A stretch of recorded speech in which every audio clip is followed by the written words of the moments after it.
Dodamarg green any plot तसेच form लँडचा भव्य प्रकल्प। हा प्रकल्प मोपा आंतरराष्ट्रीय विमानतळापासून अवघ्या 35 मिनिटांच्या अंतरावर। प्लॉटसाठी गुंतवणूक अवघ्या 15 लाखांपासून। अधिक माहिती आणि बुकिंगसाठी संपर्क विनायक 93590 10657। दोडामार्ग ग्रीन। कोकण ही कलाकारांची खाण। याच कलाकारांच्या खाणीत गणेश मूर्तिकारांची कलाकारी गणेश उत्सवाच्या पार्श्वभूमीवर अवघ्या जगासमोर अधोरेखित होते।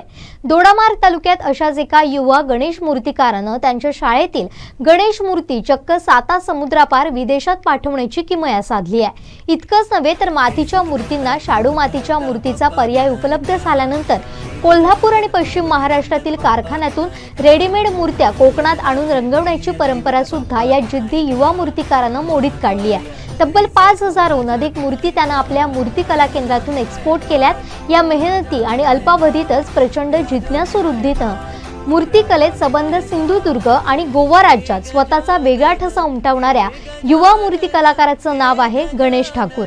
तळ कोकणात दोडामार्ग तालुक्यात सासोलीतील मंदार मूर्ती कला केंद्र तर साऱ्यांनाच परिचित आहे। पण या मूर्ती शाळेत 1 से 1 बाप्पाच्या मूर्ती साकारत गणेश भक्तांना खऱ्या अर्थानं गणेशाच्या विविधांगी रूपाचं वेड लावलंय।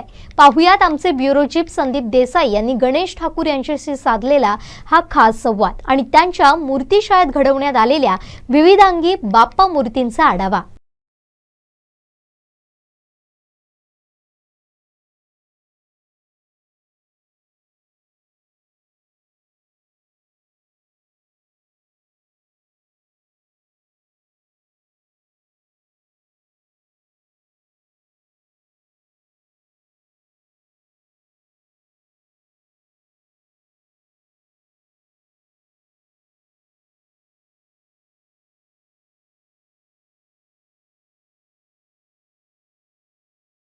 सिंधुदुर्ग जिल्ह्यात खऱ्या अर्थाने गणेश मूर्तिकारांची खाण आहे आणि तळ कोकणात ज्यांनी या गोवा राज्याबरोबर संबंध सिंधुदुर्गबरोबर गोवा राज्यात ज्यांनी स्वतःचा एक ब्रँड निर्माण केला आहे तो आपण पाहू शकतो मंदार मूर्तिकला केंद्र। आणि या मंदार मूर्तिकला केंद्राचे जे संचालक आहेत गणेश ठाकूर यांनी यावर्षी जो बाप्पा आहे आपला हा ग्लोबल बाप्पा झालेला आहे आणि या बाप्पाची मूर्ती विदेशात पाठवण्याची किमया साधलेली आहे। आपण त्यांच्याच मूर्ती शाळेत आहोत। 1 से 1 मूर्ती ज्या आहेत त्यांच्या शाळेत या ठिकाणी पाहायला मिळतात। अतिशय सुबक रेखीव आणि लोभस अशा प्रकारच्या मूर्ती त्यांच्या शाळेत या ठिकाणी आपण पाहू शकतो। 1 से 1 मूर्ती या ठिकाणी आपल्या निदर्शनात येतात। खास वैशिष्ट्यपूर्ण अशा प्रकारचं पेंटिंग फिनिशिंग आणि जे वैविध्यपूर्ण अशा प्रकारचं वर्क आहे काम आहे ते करण्यासाठी गणेश ठाकूर यांच्या या कला केंद्राची खासियत आहेत। आपण त्यांच्याच मूर्ती शाळेत आहोत। 1 से 1 मूर्ती या ठिकाणी पाहायला मिळतात। जवळपास यावर्षी 5000 मूर्ती साकारण्याचं जी किमया आहे ही गणेश ठाकूर यांनी केलेली आहे आणि स्वतः प्रोडक्शन करून इतरांना मूर्ती पुरविण्याचं सुद्धा काम ते करतात। आपण त्यांची थेट संवाद साधूया। गणेशजी नमस्कार। आपल्या मूर्ती शाळेतील 1 से 1 मूर्ती पाहून खऱ्या अर्थाने बाप्पाचा जो या ठिकाणी लगबग आहे बाप्पाचा जो उत्सव आहे तो खरोखर जवळ येऊन ठेपल्याचं आपल्याला या ठिकाणी एक विलोभनीय दृश्य या ठिकाणी पाहायला मिळतं। काय सांगाल आपण यावर्षी जी किमया आहे कारण आपला बाप्पा आपली कला केंद्र हे खऱ्या अर्थाने आज तर कोकणात एक ब्रँड बनलेला आहे आणि याच ब्रँडचा जो नावलौकिक आहे तो वर्षानुवर्षे वाढत चाललेला आहे। यावर्षी आपण आपल्या मूर्ती शाळेतील जी मूर्ती आहे ती चक्क विदेशात पाठवण्याची किमया पूर्ण केलेली आहे। काय सांगाल? खरं तर खूप आनंदाचा क्षण आहे माझ्या आयुष्यामधला कारण मी आपल्याशीच बोललेलो की माझं एक स्वप्न आहे आणि ते मी स्वप्न लवकरच साकारणार आहे आणि यंदा ते त्या खऱ्या अर्थाने त्याची सुरुवात झालेली आहे। तर आपले 35 बाप्पा 6 इंची मूर्ती आपली विदेशात पोचलेली आहे। दुबईला आपले बाप्पा पोचलेले आहे। खूप आनंद होतो आहे आणि याहीपेक्षा मोठी भरारी घ्यायची आहे। सिंधुदुर्गामध्ये बरेच कलाकार निर्माण करायचे आहेत। माझ्या या चित्रशाळेमध्ये बरेच कलाकार या ठिकाणी काम करत आहेत। स्थानिक कलाकार आहेत आणि या स्थानिक कलाकारांना काम आणि त्याच्याचबरोबर प्रशिक्षण हे दोन्ही देण्याचं कार्य मी करत आहे। फार समाधान वाटतं आहे। नक्कीच ज्या पद्धतीने आपला बाप्पा ग्लोबल होत चाललेला आहे त्या पद्धतीने गणेश भक्तांच्या ज्या अपेक्षा आहेत त्या वाढत चाललेल्या आहेत. आपल्याकडनं तर विशेषतः अपेक्षा गणेश भक्त वेगवेगळ्या पद्धतीने करत असतात आणि त्या आपण पूर्ण करत असतात. काय या मागची खूबी आहे आणि कशा पद्धतीने हा ट्रेंड जो आहे तो वर्षानुवर्षे बदलत चाललेला आहे? नाही, सातत्याने नाविन्याचा शोध घेणं, सातत्याने नाविन्यपूर्ण मूर्ती ग्राहकांना देणं आणि जे काही नवीन आहे, कारण काळ हा बदलत चाललेला आहे, डिजिटल जमाना आहे आणि या डिजिटल जमान्यामध्ये जे मार्केटमध्ये काय नवीन येतं आहे, ज्याचा उपयोग आपण मूर्तीमध्ये कसा करू शकतो, याचा सगळ्याचा शोध घेणं हे माझं काम सातत्याने चालू असतं आणि त्याचाच हा इम्पॅक्ट या ठिकाणी तुम्हाला ही भव्य दिव्य मूर्तीशाळा उभी आहे. किती मूर्ती आता आपल्या मूर्तीशाळेमध्ये ग्राहकांसाठी भक्तांसाठी उपलब्ध आहे? आणि ग्राहकांसाठी साधारण 1000 मूर्ती या ठिकाणी अवेलेबल आहेत, परंतु आपण संपूर्ण वर्षभरात जवळपास 5000 मूर्ती संख्या पार घातलेली आहे आणि या एरियामध्ये आजूबाजूला मूर्तिकार असतात त्यांनाही आपण रॉ स्ट्रक्चर पुरवतो आहे. त्याचप्रमाणे विदेशातही मूर्ती गेली किंवा बल्कमध्ये आपण जे शॉपसाठी मूर्त्या नेतात तर त्यांनाही आपण मूर्त्या पुरवतो आहोत. मोठ्या प्रमाणावरती या ठिकाणी मूर्ती वर्षभर सुरू असते. नक्कीच ही सुद्धा आपण किमया एक करू शकला, कारण पश्चिम महाराष्ट्रातनं रेडीमेड मूर्त्या आणून इथे पेंटिंग करण्याचं हल्लीकडे एक ट्रेंड आलेला होता. मात्र आपण अगदी या विरोधात काम करून दाखवलेलं आहे आणि आपल्या या ठिकाणी मूर्ती कला केंद्रातून मूर्ती तयार झाल्या आणि त्या पश्चिम महाराष्ट्रात गेल्या. कारण आतापर्यंत कोल्हापूर, सांगली किंवा पुणे, मुंबई इथून मूर्ती कोकणामध्ये आणणे हाच ट्रेंड होता. परंतु इथून मूर्ती जेव्हा कोल्हापूरला जाते, आज सुरतला मूर्ती गेली आमची, सांगलीला गेली आहे, मिरजला गेली आहे, अशा पद्धतीने म्हणजे इथून ज्यावेळी वरती मूर्ती जाते आहे ते खरोखर एक मला आधी स्वतःला खूप याचं सॅटिस्फॅक्शन आहे. कारण इथून आपण काहीतरी घडवलं आहे आणि या कोकणातून, या दोडामार्ग तालुक्यातून एक सिंधुदुर्ग जिल्ह्यातला एक टोकाचा तालुका आहे, एक टोकाचं गाव आहे आणि इथून हा उलट प्रवास होतो आहे हे बघून मला स्वतःलाच खूप आनंद होतो आहे. नक्कीच आपल्या मूर्तीशाळेतील ज्या विविधांगी मूर्ती आहेत ते ज्या पद्धतीने आम्हाला पाहणंसुद्धा एक औत्सुक्य असतं तसं गणेश भक्तांसाठी सुद्धा एक औत्सुक्य होतं. जर त्या मूर्त्यां आपण या ठिकाणी खूबी सांगितली तर अतिशय चांगलं होईल. निश्चित मी तुम्हाला आताच घेऊन जातो त्या ठिकाणी.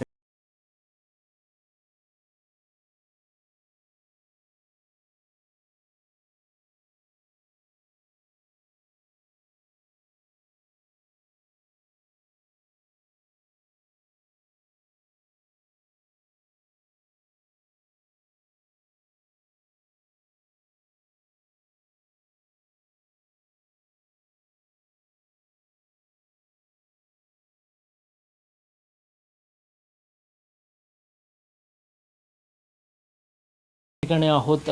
ही खरी माझी आर्ट म्हणजे जिथे चिकट मातीपासून मूर्ती बनते आणि कोणत्याही प्रकारचा साचा न घेता मूर्ती बनते, अशा पद्धतीचं ही छोटीशी माझी ही शाळा म्हणजे जिथे मी पॅशन म्हणून काम करतो. तर ही मूर्ती बघा, ही संपूर्ण मातीची मूर्ती आहे, चिकट मातीची मूर्ती आहे आणि संपूर्ण हाताने घडवलेली आहे. ही गोव्यात जाणार आहे. त्याचप्रमाणे ही मूर्ती 6 फुटाची जी मूर्ती आहे तीसुद्धा टोटल संपूर्ण मूर्ती मातीची, आपल्या चिकट मातीपासून बनवलेली आहे. संपूर्ण हाती मूर्ती बनवलेली आहे. ही आपल्या शेजारच्या इब्रामपूर म्हणून एक गाव आहे, तिथे ही सार्वजनिक म्हणजे एक मानाचा गणपती मानला जातो आणि हा माझ्या शाळेचाही राजा आहे. नक्कीच या ठिकाणी पूजा केल्याचं सुद्धा आपल्याला पाहायला मिळतं. मला आवर्जून सांगेन की या गणपतीला जवळपास 100 वर्षाची परंपरा आहे.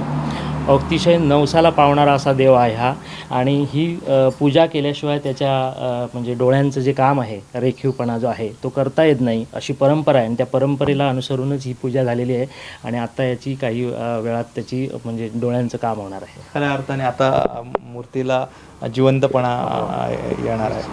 तसंच ह्या ज्या सगळ्या मूर्त्या बनवलेल्या आहेत, ही मूर्ती बनवलेली आहे आगळी वेगळी, ही पण आपण पूर्ण हाताने बनवलेली आहे, कोणताही साचा न वापरता बनवलेली आहे. ही पण मूर्ती तशीच आहे आणि एक स्पेशालिटी आहे की 7 ते 8 मूर्त्या मी या ठिकाणी ऑर्डर घेतो आणि अतिशय चोखंदळ अशी ही माणसं आहेत आणि ती माणसं खास मला ऑर्डर देऊन माझ्याकडनं हे बनवून घेत आहेत आणि त्यामुळे माझा कलेचाही विकास होतो आहे.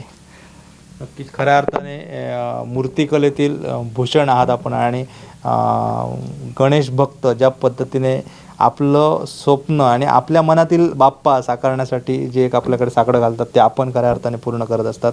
अजूनही अशा बऱ्याचशा मूर्त्या असतील, आपण थेट त्या ठिकाणी पाहूया.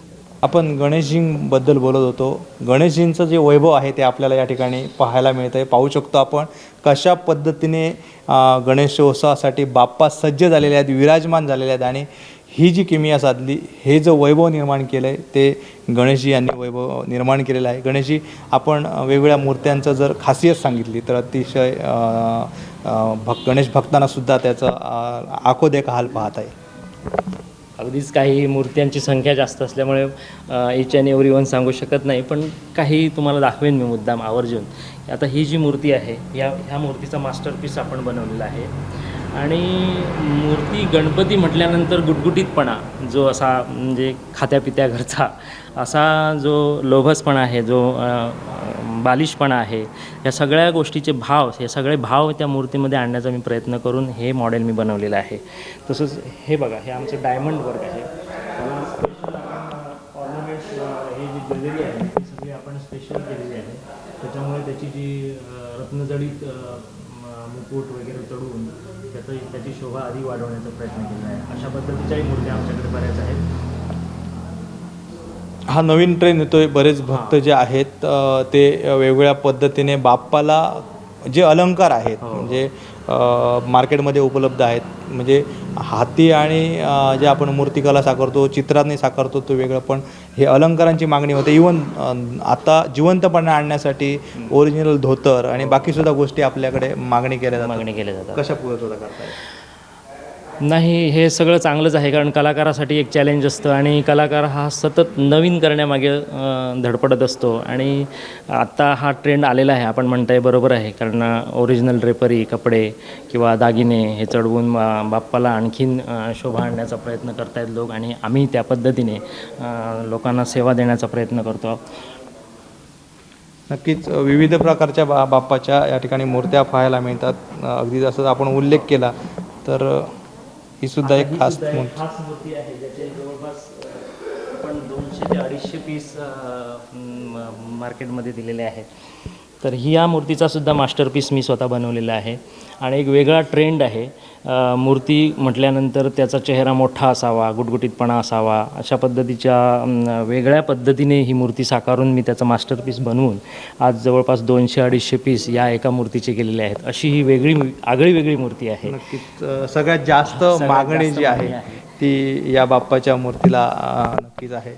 विविध चित्ररंगीसुद्धा मूर्त्या या ठिकाणी पाहायला मिळत आहेत. तशी गजराजावर आरूढ असलेली ही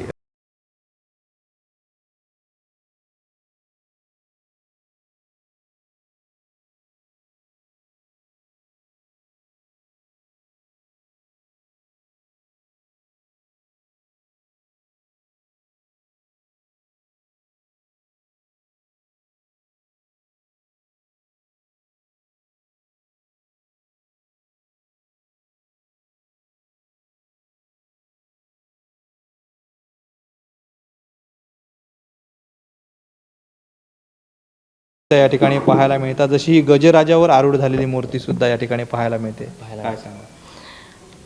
ही एक माझी संकल्पना आहे आणि मुळात एक आवडता प्राणी म्हणून मला हत्ती फार आवडतो. कदाचित माहीत नाही, गणपतीचा भक्त असेल, पण त्याच्याच प्रेरणेतून मी ही मुद्दाम अगदी हा मास्टरपीस मी स्वतः बनवलेला आहे. आणि गजराजावर विराजमान करून एक वेगळा प्रकार लोकांसाठी, भाविकांसाठी देण्याचा प्रयत्न केलेला आहे. नक्कीच अनेक प्रकारचे कलाकार सुद्धा आपल्याकडे या मूर्तीशाळेमध्ये तयार होत आहेत, स्वतः मूर्ती काम करतायत. त्याबद्दल आपण काय सांगा? नाही, तो माझा सातत्यानं एक वेगळा प्रयत्नच आहे, कारण माझ्याबरोबर अनेक कलाकार घडवणं हे माझं सगळ्यात मोठं एक ध्येयच म्हणेनात. कारण कला ही देण्याने वाढते असं म्हटलं जातं. त्याच पद्धतीने जे काही माझे अनुभव आहेत, मला येणारे जे काही अनुभव आहेत, त्या मुलांना मी देण्याचा प्रयत्न करतो. आणि या मुलामधूनच एक नवीन उद्याचे मूर्तिकार घडतायत असंही मी तुम्हाला सांगेन. नक्कीच ते आपण प्रत्यक्ष या ठिकाणी पाहतोय आणि त्याच पद्धतीने अगदी विलीन होऊन अगदी मूर्तिकाम करताना ही मुलं दिसत आहेत. ज्या पद्धतीने आपल्या मूर्तिशाळेची खासियत आहे, खास अगदी फक्त कोकणच नाही तर गोव्यातील जास्त जे भक्त आहेत ते आपल्या मागणीनुसार या ठिकाणी मूर्ती मिळणार, हमखास 100% आपली जे स्वप्नातील बाप्पा आहे तो साकारून मिळणार, अशा प्रकारचं एक अपेक्षा ठेवून आपल्याकडे येतात आणि आपणही ती अपेक्षा पूर्ण करतात. आणि हे जे तुमचं नातं आहे ते कशा पद्धतीने दृढ होत चाललेलं आहे? नक्कीच, कारण ग्राहकांना काय हवं आहे ते आधी पहिल्यांदा मला समजलं पाहिजे आणि ते तो सेन्स आहे तो मला आहे. पण हे सगळं श्रेय जे आहे ते एकदा गणेश ठाकूर नसून ही सगळी माझी टीम आहे. म्हणजे ह्या टीमचं काम आहे आणि टीम त्या पद्धतीने अगदी रात्रंदिवस झटून या ठिकाणी अशा पद्धतीचे कलाकुसर करतायत की जी लोकांना आवडते आहे. कारण ह्याचं श्रेय मी गणेश ठाकूर हा एकटा घेऊ शकत नाही. ही जी माझी 15 लोकांची जी टीम आहे जी रात्रंदिवस या ठिकाणी काम करते ह्या सगळ्यांना हे श्रेय जातं आहे. त्याचबरोबर मी आवर्जून सांगेन की या ठिकाणी डोळ्यांचं काम म्हणजे ग्राहकांमध्ये अशी चर्चा आहे की इथला बाप्पाचे डोळे हे जिवंत वाटतात, त्याच्यामध्ये भावभावना असतात, त्याच्यामध्ये इमोशन्स असतात असं लोक म्हणतात आणि ते खरं आहे. आणि ते जे साकारण्याचं काम म्हणजे आधीपासूनच या ठिकाणी डोळ्यांवरती फार कॉन्सन्ट्रेट केलं जातं आहे. कारण मूर्ती म्हटल्यानंतर मूर्तीचं संपूर्ण रंगकाम जरी कसंही असलं तरी शेवटी डोळ्यावरती जाऊन सगळं थांबतं आहे आणि डोळ्यात तुमच्या ते भावना आले पाहिजेत. मूर्ती तुमच्याशी बोलते आहे, मूर्ती तुमच्याशी हसते आहे, अशा पद्धतीची भावना किंवा अशा पद्धतीचे भाव त्या डोळ्यामध्ये आणणं हे कलाकाराचं खरं कौशल्य आहे आणि त्याच्यासाठी आम्ही फार झटत असतो. या ठिकाणी आमचे गावित सर कुठे गेले? माझे सहकारी गावित सर ते सुद्धा मला या ठिकाणी डोळ्यांच्या कामात मदत करतात. त्याचप्रमाणे माझं कुटुंब सगळं, माझे मावशे म्हणजे तिमाजी राऊळ हे सुद्धा म्हणजे बरेच माझ्या सगळ्या टीममधल्या प्रत्येकाचं नाव घेत नाही. रामा गवस असेल झोळंब्याचे, सागर झोळंबेकर असेल, ही सगळी माणसं माझ्यापेक्षा हिरिरीने या ठिकाणी काम करतात आणि याच्यामुळे हे सगळं या ठिकाणी उभं दिसतं आहे आपल्याला. खरं आहे गणेशजी, कारण बाप्पा म्हटलं की श्रद्धा आली आणि ती जर श्रद्धा आणि तो लोभसपणा भक्तांना जर पाहिजे असेल तर ते सगळं डोळ्यातच खऱ्या अर्थाने लपलेलं आहे. आणि ती जी खासियत आहे आणि एक वैविध्यपूर्णता आहे ती आपल्याकडे आहे. त्यामुळेच जो आपल्याकडे ओढा आहे गणेश भक्तांचा, दरवर्षी गणेश मूर्तींची जी संख्या आहे ती वाढत चाललेली आहे. तुमच्या माध्यमातून मी आणखी सांगेन की काही बरेच ग्राहक आमचे नाराज होऊन गेलेत. कारण नागपंचमीनंतर आम्ही जवळपास 200 ते 250 ग्राहकांना परतवून लावलं. आमचाही नाईलाज होता कारण आमच्या कोठ्याच्या बाहेरच काम होतं, शेवटी काम झालं पाहिजे. आता नाराजी ही आहेच, परंतु ती नाराजी आपण पुढे दूर करूया, पुढे जास्ती मूर्ती बनवूया एवढंच मी म्हणजे या माध्यमातून सांगू इच्छितो. कारण बरेच लोक नाराज होऊन गेलेत की मूर्ती मिळत नाही आहे, लांबून येऊनसुद्धा या ठिकाणी मूर्ती अवेलेबल होत नाही. पण काय करावं, शेवटी हे मॅन्युअल चालणारं काम आहे, मशीन तर आणू शकत नाही. त्यामुळे जसं चाललं आहे तशी आम्ही सेवा देण्याचा फार प्रयत्न करतो आहोत, यापुढेही करणार आहोत, यापुढे जास्त प्रमाणात करणार आहोत. बरोबर आहे गणेशजी, कारण बाप्पा आणि गणपती बाप्पाची मूर्ती जरी मूर्त्या रेडीमेड मिळत असल्या तरी त्या बाप्पाला खऱ्या अर्थाने बाप्पा किंवा मूर्तीचं जिवंतपणा आणायचं असेल तर त्याच्यावर असंख्य वेळा हात फिरवावे लागतात. त्याचवेळी जो आपल्याला लोभस बाप्पा पाहिजे असतो तो आपल्याला मिळत असतो. कारण हे आपण किती जरी आधुनिक तंत्रज्ञानाच्या गोष्टी करत असलो तरी इथे आपण काही करू शकत नाही. त्याच्यासाठी कारागिरांचीच गरज आहे. जसं आपण या निमित्ताने आपण बोललो तर आपण वर्षानुवर्ष बोलत आहोत. जो खरा कलाकार आहे, जो खरा कारागीर आहे, त्याला खऱ्या अर्थाने राजाश्रय मिळत नाही. लोकाश्रय तर मिळालेला आहे, तर राजाश्रय मिळत नाही. आपण सुद्धा यावर वारंवार बोलत असता. जर तंत्रशुद्ध प्रशिक्षण मिळालं, अशा प्रकारचं एखादं विद्यापीठ जर निर्माण झालं तर त्याचा फायदा कलाकारांना होऊ शकतो. निश्चित होऊ शकतो. खरं तर मूर्तिकाम किंवा मूर्ती कलाकाराकडे बघण्याचा दृष्टिकोन आधी शासनाचा बदलला पाहिजे. कारण शासनाचं हे जे धोरण आहे की आयत्यावेळी अमुक मूर्त्या बंद, अमुक हे करूया, अमुक निर्देश घालूया, ह्याच्यामध्ये मूर्तिकार कुठेतरी फरफटला जातो आहे. आता शासनाचं म्हणणं आहे की मातीच्या मूर्त्या हव्यात. ठीक आहे ना, चांगली गोष्ट आहे, मातीच्या मूर्ती घडवणं ही गोष्ट चांगली आहे. पण त्याच्यासाठी इन्फ्रास्ट्रक्चर लागतं, त्याच्यासाठी कर्ज व्यवस्था आहे. मूर्तिकारासाठी आपण काय करतो आहोत, ज्यावेळी आपण मूर्तिकाराला सांगणार की आपण हे नको हे करा, त्यावेळी आपणही काहीतरी त्यांचं देणं लागतं किंवा त्यांच्यासाठी आपण काहीतरी केलं पाहिजे. त्या गोष्टी मात्र होताना दिसत नाहीत. वारंवार बोलून नाराज होण्यापेक्षा मी तो विषयच टाळला होता. परंतु खऱ्या अर्थाने जर तसं प्रशिक्षण मिळालं किंवा तर बरेच मूर्तिकार या ठिकाणी घडतील, जिल्ह्यामध्ये एक व्यवसाय निर्माण होईल. आणि माझं असं वैयक्तिक मत आहे की माझी मूर्ती परदेशात गेली, त्याचप्रमाणे इथून अनेक मूर्तीशाळा आहेत, तिथून मूर्ती बाहेर जावी, बाहेर वितरण व्हावं. ही कला सिंधुदुर्गापुरती मर्यादित न राहता ही देशभरात जावी, जगभरात जावी. आणि त्याच्यातनंच खरा तर आपला विकास आहे. कारण तिथल्या तिथे विचार करण्यात काही पॉईंट नाही आहे, एवढं मी सांगेन. कारण मी इतर मूर्तिकारांनीसुद्धा याचा विचार केला पाहिजे आणि एक मोठा विचार करून पुढे पाऊल टाकलं पाहिजे. बरोबर आहे, कारण आपण मगाशी पण उल्लेख केलो बोलता की आज जो बाप्पा आहे तो ग्लोबल झालेला आहे आणि अगदी लाखोंच्या संख्येने बाप्पांची मागणी असते आणि ही पूर्तता करणंसुद्धा काही वेळेला म्हणजे यावर्षी तो तुटवडा जाणवलेला. जसं आपण मुद्दा अधोरेखित केला की जे बाप्पा साकारण्याचं धोरण जे आहे ते पुढच्या वर्षी धोरण आज जर निश्चित झालं तर त्याचा निश्चित गणेश भक्तांना आणि गणेश मूर्तिकारांना खऱ्या अर्थाने फायदा होऊ शकतो. कारण पुढच्या वर्षी ज्यावेळी आम्ही बाप्पा बनवणार त्याची तयारी आम्हाला आज करावी लागते. उद्या हे बाप्पा विसर्जन झालं की लगेच आम्ही पुढच्या वर्षाची तयारी करतो. अशा पद्धतीमध्ये आम्ही तयारी करत असताना मग अचानकच शासनाचे काहीतरी निर्देश येतात की POPच्या मूर्त्या तुम्हाला बंद कराव्या लागतील, ह्या मूर्त्या मग तुम्ही प्रोडक्शन बंद करा, POPचं प्रोडक्शनच बंद करा ना. आणि राहिला विषय प्रदूषणाचा, तर केवळ एक वर्षातनं बाप्पाचं विसर्जन होतं आहे ते आणि इतर वर्षानुवर्षे फॅक्टरीमधून जो माल टाकला जातो आहे, स्क्रॅप टाकला जातो आहे, त्याचा सगळ्याचा जर विचार केला तर ही तशी क्षुल्लक बाब आहे. पण काय होतं आहे की कुठेतरी गणेश मूर्तीला टार्गेट केलं जातं आहे आणि गणेश मूर्ती मातीच्या असाव्यात की POPच्या नसाव्यात, ह्या सगळ्या वादामध्ये मूर्तिकाराचंही नुकसान होतं आहे. आणि आयत्या वेळी आज परिस्थिती अशी आहे की कोल्हापूर, सांगली या ठिकाणीसुद्धा मूर्ती कमी पडत आहेत. कारण लाखोच्या घरात, कोटीच्या घरात मूर्ती लागतात आणि एवढ्या मूर्ती जर बाजारामध्ये उपलब्ध व्हायला हव्यात तर मूर्तिकाराला कुठेतरी एक गाईडलाईन असावी लागते शासनाची. एक रूपरेषा ठरवा तुम्ही की हे असं आहे, असं तुम्ही करा की बाबा तुम्हाला इन्फ्रास्ट्रक्चर, तुम्हाला कर्ज व्यवस्था आहे, तुम्ही मातीच्या मूर्त्या बनवा. पण काय ते जे असेल ते लवकर ठरलं पाहिजे. माझं असं मत नाही आहे की हेच करावं तेच करू नये, असं माझं मत नाही. पण शासनाने त्याकडे लक्ष देऊन, शासनाने मूर्तिकारांचा विचार करून एक रूपरेषा द्यावी की अशा पद्धतीने हा मूर्तीचा व्यवसाय करावा किंवा अशा पद्धतीने मूर्ती ही बाजारात आणली जावी. अगदी योग्य असा मुद्दा आपण या ठिकाणी अधोरेखित केला आहे. 2 वर्षाचा कोरोना काळ होता, 2 वर्षाचा बाप्पा होता, बाप्पाच्या उंचीवर मर्यादासुद्धा शासनाने आणलेल्या होत्या.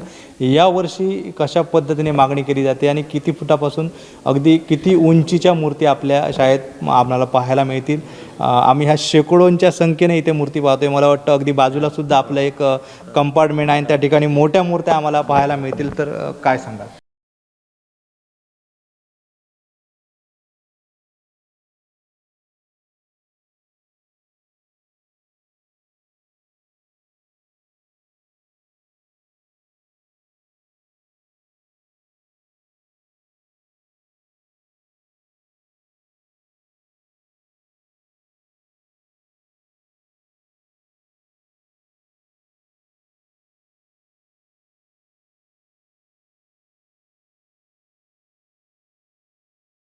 हो, आता नवीन शासनाच्या निर्णयानुसार मूर्तीचा निर्बंध म्हणजे उंचीचा निर्बंध उठवलेला आहे. मूर्ती कोणत्या माध्यमातून असावी हा निर्बंध उठलेला आहे. त्याच्यामुळे सध्या तरी गणपतीच्या वातावरणामध्ये एक जल्लोष दिसतोय, आनंदोत्सव दिसतोय आणि फार चांगलं आहे. नक्कीच आपण मूर्तीच्या उंचीचा बोलत होतो. तर ज्या पद्धतीने अगदी 1 फुटापासनं ते 6 ते 8 फुटापर्यंत मूर्तीची उंचीसुद्धा आपल्या मूर्तिशाळेमध्ये पाहायला मिळतं. नेमकी किती उंचीची मूर्ती आपण या ठिकाणी साकारताय? आम्ही या ठिकाणी 6 इंचापासून ते 10 फुटापर्यंत मूर्ती साकारलेली आहे. 6 इंच ते 10 फूट. बरं, ज्या मूर्तीचे दर आहेत ते कशा पद्धतीने या ठिकाणी सगळी सांगड घालून होणारा मूर्ती साकारण्यासाठी होणारा खर्च, त्यानंतर कारागिरांवर होणारा खर्च, पेंटिंग खर्च, ह्या सगळ्याची सांगड घालून कशा पद्धतीने आपण ही मुद्दा आपण घेतला त्याबद्दल आधी मी तुम्हाला धन्यवाद देतो. कारण मूर्ती सेवा आहे, सगळं आहे, परंतु याला कुठेतरी एक व्यवहार आहे. कारण शेवटी मार्केटमधनं आम्ही आणणार आणि ते वापरणार, त्यावेळीच ग्राहकांना त्याचा मनसोक्त आनंद आम्ही देणार. त्यामुळे ग्राहकांनासुद्धा माझी एक विनंती आहे की परंपरेमध्ये न अडकता मूर्तिकाराला एक चांगल्या पद्धतीने मोबदला जर आपण खुश करून दिला तर मूर्तिकार चांगल्या पद्धतीने तुम्हाला आणखीन चांगलं देऊ शकतो. कारण मूर्तिकाराकडे ज्यावेळी कामाला माणूस असतो किंवा कारागीर असतो तर इतर त्याचं दैनंदिन जीवन आहे त्याच्यासाठी त्याला पैसा हा आवश्यक आहे आणि तो आजच्या महागाईच्या ह्याच्यामध्येच आम्हाला तो द्यावा लागतो आहे. म्हणजे माझ्याकडे असिस्टंट कारागीर असू दे किंवा स्वतः मी असू दे, पण इतर जीवन जगत असताना पैशाची ही गरज भासते आणि पैशाची गरज भासण्यासाठीच माणूस काम करतो, भागवण्यासाठी. तर त्या अर्थाने सुद्धा ग्राहकांकडनं जरा सपोर्ट झाला असता तर फार बरं झालं असतं आणि अजूनही चांगलं होईल, एवढंच सांगेन. आता या ठिकाणी ही मूर्ती आहे बघा, हिला हे ओरिजिनल कापड घातलेलं आहे आपण, म्हणजे नेसवलेला बाप्पा आहे हा. या पद्धतीने ही बाजारात मिळणारी लेस बॉर्डर म्हणजे आणि हे कापड, त्याचप्रमाणे हा फेटा, हा सुद्धा ओरिजिनल कपड्याचा फेटा आहे. आणि अशा पद्धतीचा ट्रेंड आलेला आहे आता लोकांमध्ये, आणि आम्ही ग्राहकांची सेवा करणं म्हणजे ग्राहकांना ते मागणी त्यांची पुरवण्याचा प्रयत्न करत आहोत.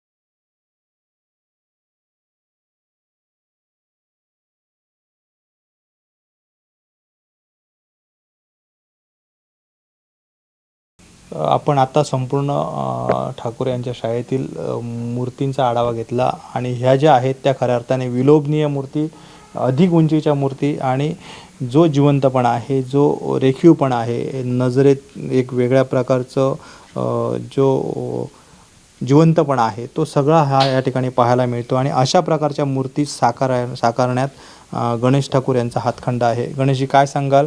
एक धोतर जे आहे ते सुद्धा या ठिकाणी वेगळ्या पद्धतीने आपण भक्तांसाठी उपलब्ध करून दिलेले, वेल्वेटचा वापर होतोय आणि ओरिजिनल जिवंतपणा आणण्याचा एक ट्रेंड पुढे येतोय. काय सांगाल? जिवंतपणा येण्याचं ट्रेंड म्हणजे काय, ग्राहकांची तशी मागणी, आणि ग्राहकांना ज्यावेळी आपण एक त्यांच्या नजरेपलीकडे काहीतरी पुरवतो त्यावेळी ग्राहक म्हणा किंवा एक कलेचा खरा आस्वादक असू दे, तर त्यांच्या अपेक्षेपेक्षा ज्यावेळी आपण काहीतरी एक देतो त्यांच्यासाठी, त्याची एक वेगळा इम्पॅक्ट पडत असतो. कारण आम्ही आता पेंटिंगमध्ये सुद्धा पारंपरिक पेंटिंगमध्ये न अडकता ते रिअलिस्टिक कसं वाटावं, कसं रिअल वाटेल किंवा काय केलं जाईल याकडे आम्ही लक्ष देतो. आता हा जो आपल्याला रंग आहे हा वेल्वेट नसून वेल्वेटसारखा आलेला रंग आहे. हा बाजारात यंदाच आलेला आहे, तर याचा पण आपण या ठिकाणी उपयोग करतो आहोत. कारण जे मार्केटमध्ये नवीन येतं आहे, जे मार्केटमध्ये येतं त्याचा प्रयोग या ठिकाणी मंदार मूर्ती शाळेमध्ये पहिला होतो आहे. आणि त्याचप्रमाणे आज वेल्वेट या ठिकाणी बहुधा कुठल्या शाळेमध्ये वापरलं जात नाही, चित्रशाळेमध्ये, पण आम्ही त्या ठिकाणी वापरतो आहे. पण वेल्वेट वापरण्यासाठी आम्हाला त्या पद्धतीची माणसंही लागतात. कारण एका वेल्वेट करण्यासाठी, एका बाप्पाचं जर वेल्वेट करायचं झालं तर 3 माणसं त्या ठिकाणी कार्यरत असावी लागतात, त्यावेळी ते एका बाप्पाचं वेल्वेट होतं आहे. मग अशा पद्धतीचं ते थोडंसं खर्चिक पण आहे, पण ठीक आहे, आम्ही लोकांची सेवाच करतो आहोत आणि लोकही आम्हाला देत आहेत, त्यामुळे चाललं आहे. नक्कीच, जसं आपण बोललात की गणेश भक्तांचा जसा ट्रेंड बदलत चालला आहे तसं लोकांच्या अपेक्षा वाढत चालल्या आहे. अशा वेळेला काही ग्राहक असे सुद्धा असतात की पैशाचा त्यांच्यासाठी विषय नसतो, त्यांच्या फक्त स्वप्नातील त्यांना बाप्पा हवा असतो, तर असे ग्राहक आपल्यासाठी कसे लाभदायक ठरतात? खरं तर या ग्राहकांचाच मला त्यांचं म्हणजे तुम्ही फार चांगला मुद्दा घेतलात. कारण त्या ग्राहकांच्या जीवावरतीच आम्ही या ठिकाणी चांगल्या पद्धतीचे रंग वापरू शकतो. कारण माझ्याकडे काही ग्राहक आहेत तसे. आपण जी मातीची शाळा बघितली ना, आपण संपूर्ण मातीने हाताने बनवलेल्या मूर्ती आहेत. हे ग्राहक असे आहेत की ते 2-2, 3-3 महिने आमच्याबरोबर असतात. आपल्याला हवा तसा बाप्पा साकारून घेतात. आपल्याला हवं ते म्हणजे त्याला ज्वेलरी पाहिजे, त्याला हे पाहिजे, ते पाहिजे, ते सगळं ते बघतात. आणि कुठेतरी त्यांचा आर्थिकदृष्ट्याही मोठा आम्हाला सपोर्ट असतो. आणि त्यांच्या त्या सपोर्टमुळे आम्ही जे रंग, आता उदाहरणार्थ तुम्हाला सांगेन मी, आपण जी सोनेरी वापरतो आहोत ना, गोल्डन, तर हे गोल्ड वेगळ्या पद्धतीचं गोल्ड आहे, इतर तुम्हाला कुठेही ते दिसणार नाही. हे गोल्ड आम्ही का आणतो तर त्याचं 5 किलोचं पॅक घ्यावं लागतं. आता एवढी कॉस्ट ज्यावेळी आपल्याकडे असे मोठे ग्राहक असतात त्याचवेळी ती आपल्याला परवडते, आणि त्या ग्राहकांचा फायदा इथल्या छोट्या ग्राहकांना होतो. हे वैशिष्ट्य आहे. कारण एका वेळी ज्यावेळी आपण बल्कमध्ये रंग मागवतो तेच रंग आपण छोट्या ग्राहकांना पण वापरतो. त्यामुळे खरं तर त्या ग्राहकांच्या जीवावरतीच ही एवढी नाविन्यपूर्ण चित्रशाळा उभी आहे असं म्हणायला हरकत नाही. पण थँक्स त्यांच्यासाठी, कारण त्यांची इच्छा, त्यांची स्वप्न साकारताना कुठेतरी इतरही बाप्पांना त्याचा हे होतो आहे, आणि हे त्यांचंही भाग्यच आहे आणि माझंही भाग्यच आहे. नक्कीच, खरं तर बाप्पाची किंमत करू नये, बाप्पाच्या किंमत करू नये, बाप्पाच्या मूर्तीची कोणी किंमत करू शकत नाही असं बोललं जातं. मात्र आजचं जर व्यावहारिक सगळा दृष्टिकोन बघितला तर कारागिरी, त्याची निर्मिती, अगदी मातीपासून जर तुम्ही करायचं म्हटलं तर मातीसुद्धा आपल्याला विकत आणावी लागते. तर हे सगळं जे गणित आहे, कारण आत्ताच्या सध्याच्या ट्रेंडमध्ये आपण अगदी इंचापासून फुटावर गणपतीच्या मूर्तीचं जे मूल्यांकन आहे ते साधारण आपण करतो. तो काय आपण कुठच्या आधारावर हे सगळं बेस्ट ठरत असतो आणि साधारण आपण ज्या मूर्ती साकारत आहे तर त्याचं स्टार्टिंग प्राईस आणि सगळ्यात मोठी मूर्ती आहे तर सगळ्यात जास्त किमतीची मूर्ती, तर असं याबद्दल काय सांगाल आत्तापर्यंत आपण ज्या पद्धतीने मूर्ती साकारत आहे? नाही, बेस म्हणजे एक मार्केटमध्ये लागणाऱ्या, मी आत्ताच तुमच्याशी बोललो की मार्केटमध्ये लागणाऱ्या गोष्टी ठीक आहेत, पण इथे काम करणारा जो कारागीर आहे त्यालाही आपलं दैनंदिन जीवन आहे, त्यालाही आपलं वैयक्तिक जीवन आहे. मग त्याच्यात त्या सगळ्या गोष्टी सांभाळून सगळं करून तो जर हे काम करत असेल तर याच्यातनं त्यालाही तसंच आउटकम मिळालं पाहिजे याचा विचार कुठेतरी एक चालक म्हणून मला करावा लागतो. ग्राहकांमध्ये कायमच प्रश्न असतो की ही मूर्तीची जी बिदागी आहे, आपण बिदागी म्हणूया, मूर्तीची जी बिदागी आहे, मजुरी आहे, ही का वाढते आहे? तर याची कारणंही तशीच आहेत. कारण ट्रान्सपोर्ट आहे, ट्रान्सपोर्ट प्रत्येक गोष्ट ही बाहेरून मागवावी लागते. अगदी मातीपासून जरी सुरुवात केली तरी ती माती विकत घेणं, ती ट्रान्सपोर्टने आणणं, ह्या सगळ्या गोष्टी जशा आपल्याला बाजारभाव वाढत आहेत त्याप्रमाणे ते वाढत जात आहेत. आणि हे सगळं साहित्य वापरून आमचा जेव्हा कारागीर त्या मूर्तीसाठी एक 10-15 वेळा आपला हात लावतो आहे, आपण वेळ देतो आहे, मग ह्या सगळ्याचा ताळमेळ घालता मला वाटतं साधारण 2 फुटाची जी मूर्ती आहे ती तरी एक 2,000 रुपये त्याला खर्च आहे. म्हणजे टोटल अप्रॉक्सिमेटली म्हणायचं झालं तर साधारणपणे 2,000 रुपये. त्याचप्रमाणे जर 10 फुटाची मूर्ती आहे तर 10 फुटाची मूर्ती समजा बाहेरून आयात केली तरीसुद्धा एक 15-1,000 रुपयापर्यंत त्याला खर्च आहे, इनिशियल खर्च. त्यानंतर मग त्याची बिदागी आणि त्यानंतर मग त्याचं प्रॉफिट हे सगळं काढलं जातं. तर त्या सगळ्याचा ताळमेळ घालूनच आम्ही ग्राहकांकडून अपेक्षा करत असतो. आम्ही काही फार वेगळी अपेक्षा करू शकत नाही. नक्कीच अजून ग्राहकांच्या सुद्धा अपेक्षा वाढलेल्या असतात आणि वेगवेगळ्या प्रकारची मागणी केली जाते की हा कलर असाच द्या, या ज्वेलरीला हाच रंग द्या, धोतर ओरिजिनल नेसो, आणि त्यानुसार त्याची जी प्रोडक्शन कॉस्ट आहे, बिदागी आहे, ती वाढत जाते. तुम्ही म्हटला ते बरोबर, अगदी त्याप्रमाणे कॉस्ट वाढत जाते. तसंच आज गेले 23 वर्षाचा मला अनुभव आहे. ते 23 वर्षामध्ये बदलते ट्रेंड बदलत गेले, मूर्तीची ग्राहकाची सुद्धा अपेक्षा बदलत गेली. ज्यावेळी आम्ही शेतातली माती आणून मूर्ती करत होतो त्यावेळी फिनिशिंगकडे वगैरे दुर्लक्ष केलं जात होतं की बाबा ती मातीच आहे, तिथनं ते असं येणार. पण आत्ता क्रॅक गेलेली मूर्ती ग्राहक स्वीकारत नाही, अशा पद्धतीचं सुद्धा मूर्तिकारांना फार मोठी अडचण आहे. तर आम्ही चांगल्यात चांगलं देण्याचा प्रयत्न करतो आहोत आणि आम्ही त्यासाठी काम करत आहोत.